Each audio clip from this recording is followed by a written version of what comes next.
দেখেন জগতে যা দেখেননি, কুত্তায় আম খায়।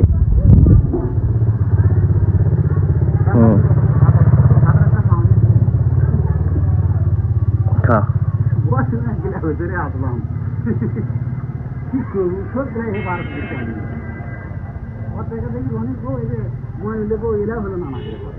এই খা।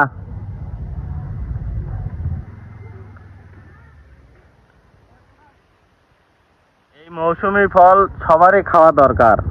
এটা এখন কুকুরেরাও বুঝে গেছে যে পুষ্টিকর খাবার কিসের মধ্যে পুষ্টি আছে। সেই ফল, মৌসুমী ফল খাওয়া সবারই দরকার। কুকুরের পাশাপাশি এটা বিড়াল, বিড়াল আসে এখন দেখতেছে যে মৌসুমী ফল তারও খাওয়া দরকার। এখন কি করার দরকার? এখন তো কুকুরকে দেখে বিড়াল হয়েছে, এখন বিড়ালের পালা।